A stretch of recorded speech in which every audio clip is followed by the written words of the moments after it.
कहाँ जाना है मैडम? कहाँ? शादी के पहले आता है सीजन शादी.com का। आज ही डाउनलोड कीजिए।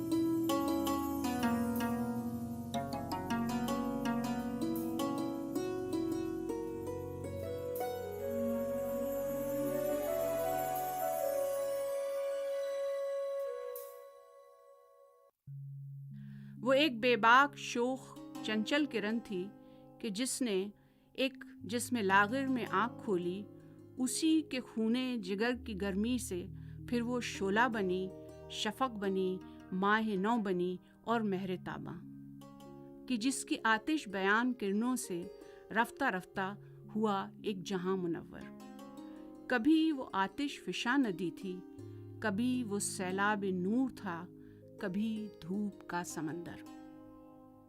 मगर वो लागेर बदन जजीरा न था, मिनारा था रोशनी का, कि जिसकी हद्दे नज़र में बहरे बेकरां की मौजों का जीरो बम था।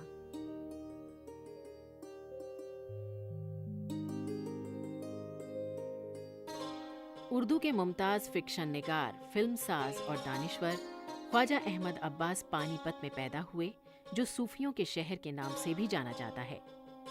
ये शहर शहर हाली के नाम से भी मारूफ है। ख्वाजा अहमद अब्बास के खानदान का ताल्लुक अल्ताफ हुसैन हाली के घराने से था, जो उर्दू के पहले नक्काद और शायर थे और जिनकी इल्मियत का अपने ज़माने में डंका बजता था। ख्वाजा अहमद अब्बास पानीपत से आला तालीम के लिए अलीगढ़ मुस्लिम यूनिवर्सिटी आ गए और यहाँ से हुसूल तालीम के बाद जादू की नगरी मुंबई पहुँचे, जहाँ वो जिंदगी के आखिरी दम तक रहे। यहाँ उनकी अदब व सहाफत और फिल्म से बरसों वाबस्तगी रही।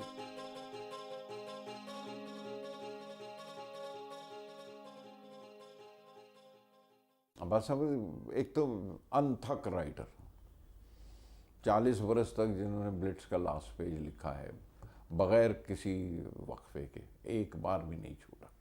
ये किसी भी राइटर के लिए उसकी लाइफ में बहुत बड़ी अचीवमेंट है, बहुत बड़ी कंसिस्टेंसी है, बाकायदगी है कि 40 बरस तक ब्लिट्स का लास्ट पेज, उसका नाम भी लास्ट पेज ही कहलाता था, वो लिखते रहे।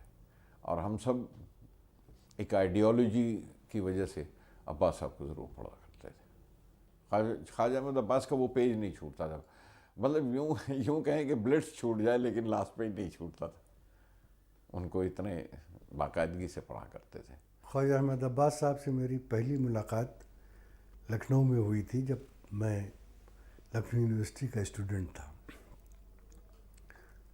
वो एक प्रोग्राम हुआ था अंजुमन तरक्की पसंद मुसन्निफीन का, PWA का, जिसमें शाम अफसाना का एक प्रोग्राम था और उसमें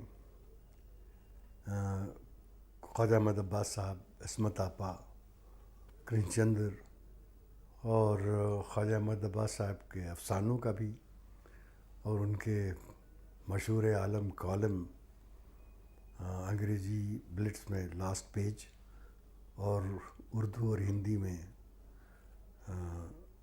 आज़ाद कलम के नाम से आता था। लेकिन लास्ट पेज आमतौर पर ये होता है कि कोई अखबार आपके सामने आता है तो आप सबसे पहले फर्स्ट पेज पढ़ते हैं लेकिन जब ब्लिट्स आता था तो बहुत से लोग सबसे पहले लास्ट पेज पढ़ते थे। तो बेइंतहा पॉपुलर कॉलम था, बहुत मकबूल था। और उसके बाद जब मैं ब्लिट्स की मुलाजमत में सब एडिटर बनकर यहाँ आया तो फिर उनसे मुलाकातें मुसलसल होने लगी। अक्सर मैं कॉलम लेने के बहाने उनके घर चला जाता था ताकि उनसे मुलाकात हो जाए, और वो सिलसिला जारी रहा। लेकिन वो बहुत सीनियर थे और मैं बहुत जूनियर था, और ज़ाहिर है हद अदब मुकर्रर हुआ करती थी हर मुलाकात की। लेकिन बहैसियत इंसान भी वो बहुत सीधे साधे आदमी थे।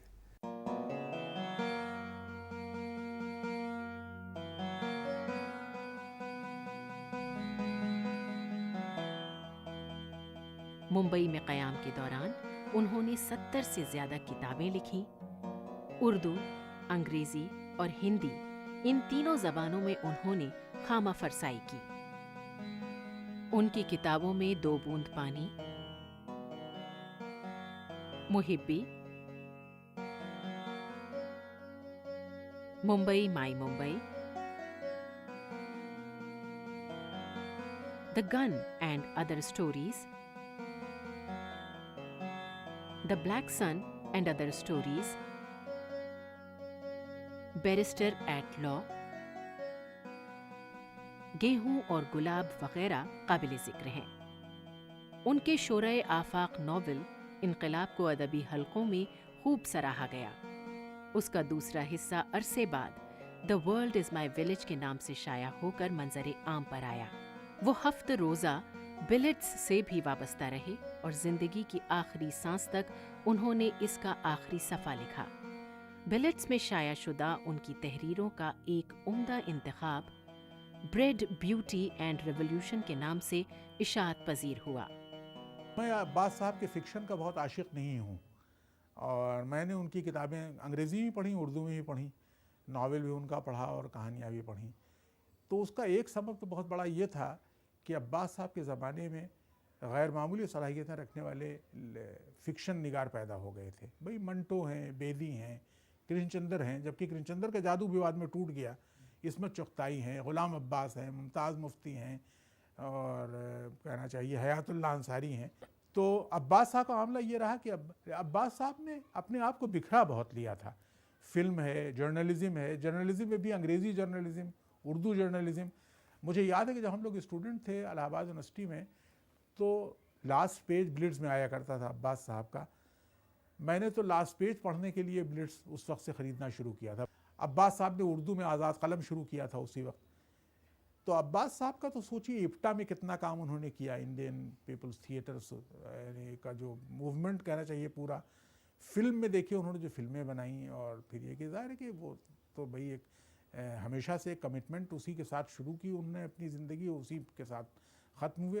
तो पूरी ज़िंदगी जिस रोशन ख़याली का, और अब्बास साहब का ताल्लुक़ जिस फैमिली से था, भाई जिस फैमिली में हाल ही पैदा हुए थे पहले, तो अब्बास साहब की घुट्टी में वो सब पड़ा हुआ था। उनके अपने बड़े भाइयों में, यानी रिश्ते के भाइयों, जैसे ख्वाजा ग़ुलामुस सैयदैन, या ये कि उनके वालिद ख्वाजा ग़ुलामुस सकलैन, तो इन सब का देखिए पूरा जोर इसी पर रहा कि कोई भी लिटरेचर अपने अंदर एंड इन इटसेल्फ नहीं होता, बल्कि वो एक मीन्स होता है दुनिया को बदलने का। अब्बास साहब भी उसमें यकीन रखते थे। इनकलाब मैंने अंग्रेज़ी में पढ़ा, उर्दू में भी शायद छप गया है, मैंने उर्दू में नहीं पढ़ा होना, लेकिन अब्बास साहब की कहानियाँ मैंने पढ़ी हैं। कहानियों में उनके यहाँ इनोवेशंस तो मिलते हैं तरह तरह के। मसलन ये कि उन्होंने कुछ कहानियाँ ऐसी लिखी जो जिनमें सिर्फ नंबरों का इस्तेमाल किया है, और एक महीने भर का बजट एक आदमी अपना लिखता जाता है अपनी डायरी पर, उससे एक कहानी पूरी बन जाती है। लेकिन अब्बास साहब के यहाँ मेरे ख़्याल में ज़ुबैदा में जो कहानियाँ उनकी, एक वो है ज़ाफ़रान के फूल या कुछ इस तरह नाम था, वो एक कलेक्शन, उसमें जो 3 लंबी कहानियाँ उनकी मैंने चंद पढ़ी थी अब्बास साहब की, वो मुझे बहुत अच्छी लगी। छोटी कहानियों मुझे सरदार जी उनकी कहानी याद आती है, जिस पर बड़ा हंगामा भी हुआ था अपने ज़माने में। अच्छा, पार्टीशन के वक्त का लिटरेचर आपको याद होगा कि पार्टीशन के वक्त जो लिटरेचर हमारे यहाँ प्रोड्यूस किया गया, उसमें सबसे ज़्यादा शोहरत तो मंटो की है, यानी मंटो की कहानी टोपा टेक सिंह, खोल दो, ठंडा गोश्त, राम खिलावन, टीटवाल का कुत्ता वगैरह वगैरह। लेकिन एक उस ज़माने में जिन कहानियों को और शोहरत मिली, उनमें सरदार जी भी शामिल। तो अब्बास साहब उन लोगों में जो तो इंसान की नेकी पर बहुत ज़बरदस्त यकीन रखते थे। एक उनमें अजब रोशन ख़याली थी, एक कहना चाहिए कि रवादारी बहुत थी, और बहुत ही अब्बास साहब के यहाँ नेकी और शराफत की वो कदरें जो पुराने रवायती लोगों में मिलती हैं वो सब अजीब व गरीब थी। तो अब्बास साहब के यहाँ शायद यही वजह रही कि वो अपनी क्रिएटिव राइटिंग की तरफ पूरी तरह से ध्यान, जल्दी में लिखा उन्होंने बहुत कुछ शायद इसलिए भी कि उनकी ट्रेनिंग एक जर्नलिस्ट के तौर पर हुई थी। और ज़ाहिर है कि जर्नलिज्म में हमेशा मूड का और इंस्पिरेशन का और उस इंतज़ार का के लिए कोई वक्त नहीं होता। वहाँ तो कोई वारदात हुई हो फ़ौरन लिखिए उसके बारे में, अपना रद्द अमल ज़ाहिर कीजिए। तो इस तरह की उजलत पसंदी। लेकिन अब्बास साहब की खुद नविश मैंने पढ़ी, फिर उन्होंने खुर्शीद से इंटरव्यू लिया था face to face with Khurshid उस ज़माने में, उनकी हर तहरीर मैंने पढ़ी। हर जगह एक मालूम होता है कि बहुत ही ज़िम्मेदार, बहुत ही नेक, बहुत ही शरीफ, एक ऐसा लिबरल इंसान जो कहना चाहिए कि हमारे ज़माने में जो एनलाइटनमेंट और रैशनलिज्म की जो रोशनी हम तक पहुंची थी और जो अब धीरे धीरे मध्यम होती चली जा रही है खुद हमारे अपने समाज में भी, तो ऐसा लगता था कि अब्बास साहब उस पूरी तहरीक के नुमाइंदे हैं। अलीगढ़ में रहने के बावजूद उन्होंने अपनी रोशन ख्याली जिस तरीके से कायम रखी, यानी मुस्लिम लीग और कांग्रेस का डिवीज़न और ये सारी चीज़ें अब्बास साहब पर कोई असर नहीं डाल सकी। और अब्बास साहब ने तो नेहरू, अच्छा वो ये भी था वाकई कि वो पंडित नेहरू को बहुत आइडोलाइज़ करते थे अब्बास साहब, अपने हर लिहाज से वो नेहरूवियन थे। और उन्होंने इनकलाब में जिस तरह जिक्र किया है नेहरू जी से मुलाकात का, और बहैसियत तालिब इल्म जिस तरह स्टूडेंट जा कर के वो मिले थे, तो वो गैर मामूली इंसान थे। यानी मेरा ख्याल ये है कि अदीबों में ये तो दो राहें हो सकती हैं कि भाई उनके मुकाबले में दूसरे की कहानी हमें ज़्यादा पसंद आई, लेकिन इससे कोई इनकार नहीं कर सकता कि अब्बास साहब शायद अपने हमअसरों में शायद सबसे बड़े आदमियों में थे, बहरहाल या सबसे बड़े आदमी थे।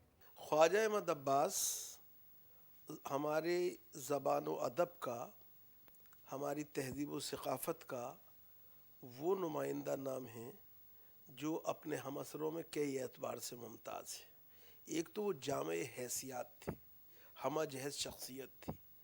अगर आप देखें, ख्वाजा साहब सहाफ़ी भी हैं, ख्वाजा साहब फ़िल्म साज भी हैं, ख्वाजा साहब कहानीकार भी हैं, ख्वाजा साहब अदब और ज़बान जो है उसके पारख भी हैं, और उसमें उनकी एक मुस्तकिल हैसियत है।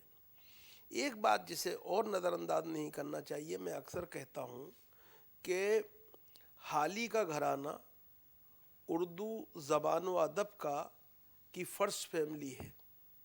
सर सैयद की रिवायत को उनके ख़ानदान वालों ने वो तोसी नहीं बख्शी, शिबली के ख़ानदान ने उनकी रिवायत को आगे नहीं बढ़ाया, लेकिन हाली उन खुश नसीबों में से हैं।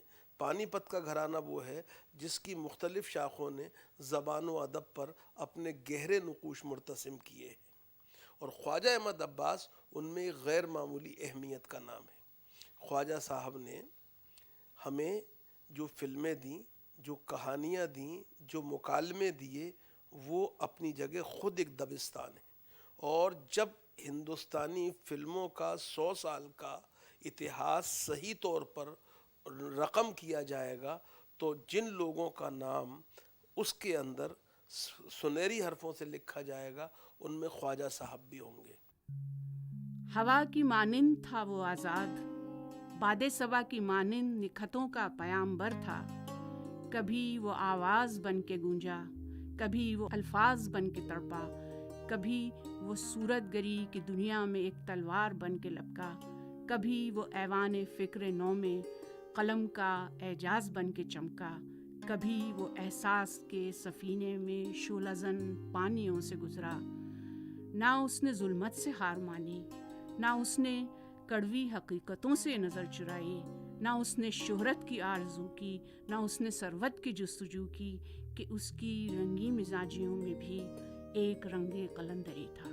मैं ये समझती हूँ कि मैं खुशकिस्मत हूँ कि मैं भी उनके ख़ानदान की एक रुकन हूँ, और मैंने जिस तरह से उनको बचपन में देखा और जिस तरह से मैंने उनसे सीखा, तो he was a big source of inspiration for everybody in the family. मौलाना हाली के ख़ानदान की रिवायत का एक बहुत बड़ा वो रुकन थे, और ये रिवायत उन्होंने कायम की जो ख्वाजा अहमद अब्बास, ख्वाजा ग़ुलाम सैयदैन, ख्वाजा ग़ुलाम सकलैन, खुद मौलाना हाली, उसके बाद उनकी पोतियाँ, नवासियाँ वग़ैरह, ये सब लोग जो हैं ये हाली के ख़ानदान की रिवायत को कायम रखे हुए हैं ये लोग। ख्वाजा अहमद अब्बास एक पहलूदार शख्सियत के मालिक थे। वो एक मल्टी टैलेंटेड पर्सनालिटी थे और ये कहना गलत नहीं होगा कि वो अपने आप में एक इंस्टीट्यूशन थे। मेरा उनसे ताल्लुक़ जो है वो बहुत गहरा ख़ानदानी ताल्लुक़ है। वो मेरे अम्मी के मामू हमारे महबूब नाना थे और हालांकि वो हमारे नाना थे लेकिन हम उनको मामू बाछू ही कहा करते थे, क्योंकि उनको ये पसंद नहीं था कि कोई उन्हें बहुत ज़्यादा बुजुर्गी से खिताब करे। तो अक्सर ये हमसे कहा करते थे कि हम जब मामू बाछू कहते थे तो अक्सर ये कहा करते थे कि मामू होगा तेरा बाप, मुझे भाईजान कहो। बहुत ही ज़्यादा उनकी एक पर्सनालिटी थी जो बहुत ज़िंदा दिल पर्सनालिटी थी। तो एक तो वो एक तरफ से तो इतने प्रोलिफिक राइटर थे। वो एक शॉर्ट स्टोरी राइटर भी थे, वो सहाफ़ी भी थे, वो स्क्रीन प्ले राइटर भी थे, वो फिल्मों में कहानियाँ भी लिखते थे। ये सारी बातें जो थी उनके अंदर मौजूद थी एक अदीब के तौर पे।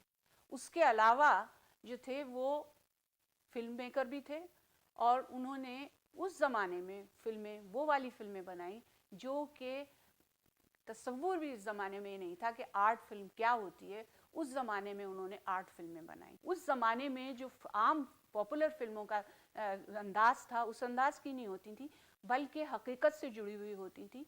और मसलन ये कि बम्बई में लोग आते हैं तो वो किस तरह से ज़िंदगी गुजारते हैं, बम्बई की नाइट लाइफ जो है वो किस तरह की है। गोवा के अंदर अगर जो लोग सिपाही जाते हैं तो वो किस तरह से जो वहाँ पे लड़ाई करते हैं, अपना पूरा मकसद जो है उसको उसके तहत उनकी एक्टिविटीज़ होती हैं। इसी तरह से अगर वो किसी एक उजड़े हुए उसकी बात करते हैं, एक नवाब की, तो उसकी आसमान महल में जैसे है उसकी क्या ज़िंदगी है। तो इस किस्म की जो कि आज़ाद हिंदुस्तान उस वक्त की जो भी स्ट्रगल थे लोगों के, जो भी रियलिटी थी उसको दिखाना, उसको डिपिक्ट करना, ये उनका जो था एक तरह से मकसद हयात था। जो मीटिंग्स होती थी प्रोग्रेसिव राइटर्स की, उसमें अब्बास चाचा, हम लोग अब्बास चाचा ही कहते थे उनको, उनकी आवाज़ बहुत ही शार्प आवाज़ थी और हमेशा मुझे डर लगता था, ऐसा लगता था कि शायद ये डांट रहे हैं लोगों को।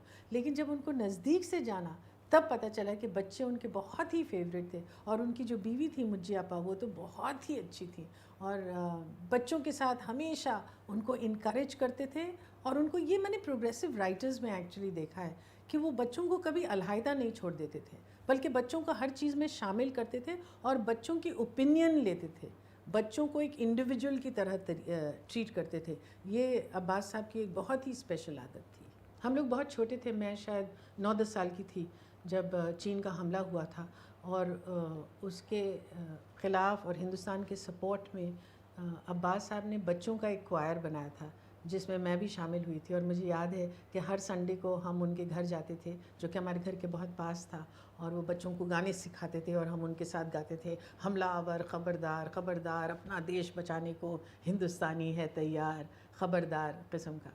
अब मुझे याद है कि वो अपनी चिल्ड्रंस फिल्म एक बना रहे थे, शायद उसका नाम हमारा घर था, और मैं बहुत बन ठन के और कुछ हील्स पहनकर और लिपस्टिक विपस्टिक लगाकर उनके पास गई और उन्होंने मुझे रिजेक्ट कर दिया कि मैं बहुत बड़ी लग रही हूँ उस फिल्म के लिए।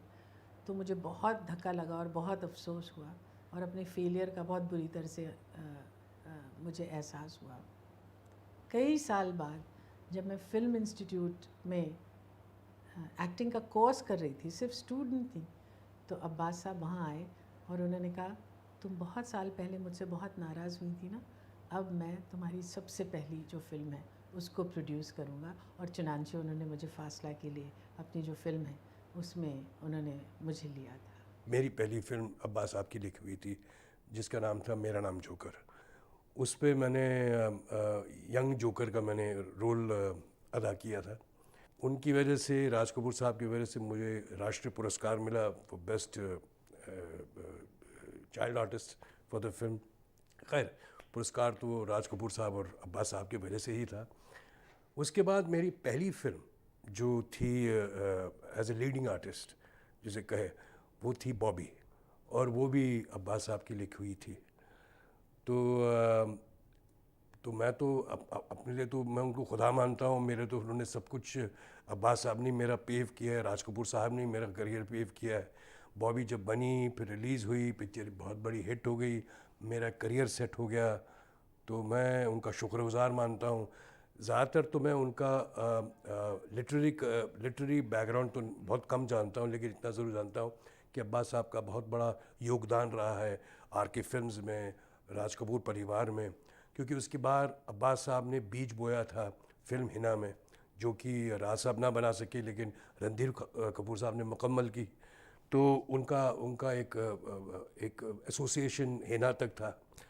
तो वैसे अब्बास साहब ज़्यादातर हमारे आर.के. के ट्रेडिशन में साथ रहे हैं। पापा ने 4 दिल 4 राहें भी की हैं, मेरे दादाजी पृथ्वीराज कपूर साहब ने आसमान महल की थी फिल्म। तो अब्बास साहब के साथ ही मेरी यादें जुड़ी हुई हैं। यह भी बोलना ज़रूरी है कि उनके इंतकाल के बाद बहुत सालों बाद मुझे मौका मिला अब्बास साहब की जो अनकही किताब स्टोरियाँ जो छपी नहीं थी, उन्हें एक किताब में एक हमारे दोस्त हैं जो उन्होंने वो किताब छपवाई और उन्होंने मेरे हाथों उस किताब का उद्घाटन किया। तो ये मेरी खुशनसीबी है। मैं अपने आप को बहुत शुक्रगुजार समझता हूँ कि उनके बहुत साल जाने के बाद ये मुझे मौका हासिल हुआ। मैंने उनसे एक कहानी ली थी, द 13th विक्टिम इम्प्रिंट में पढ़ी थी मैंने। तो अब्बास साहब से मालूम किया तो उर्दू में मालूम हुआ, कहने दिल ही तो है नाम है उस कहानी का, दिल में छप चुकी है।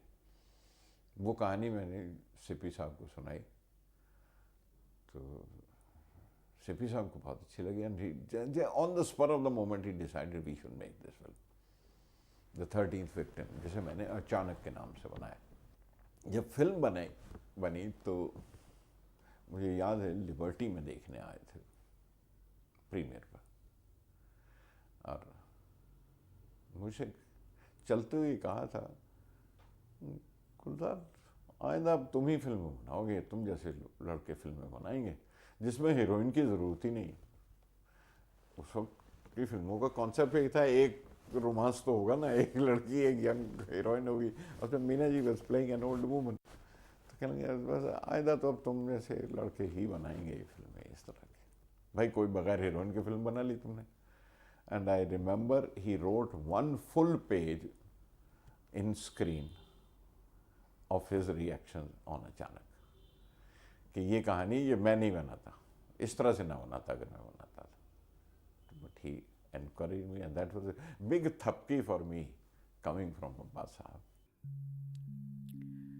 मगर वो आवाज़ अब कहाँ है, कलम का एजाज़ अब कहाँ है, जुनून का वो साज अब कहाँ है अब वो किरण जो थी जुल्मतों पे यलगार रोशनी की। नहीं, वो माधूम अभी नहीं है, नहीं, शायद यहीं कहीं है, ज़मीं के गोशे में गो नया है, हर एक शय में रवां दमा है। चलो उसी ज़िंदगी के सच्चे हंसी मनाजिर में, फ़िक्रे बेबाक के मज़ाहिर में, तख्लीक के शरानों में, अल्फाज के ख़ज़ीनों में, एहसास के करीनों में, क़ल्बे गुदास की खिलवतों में ढूंढे।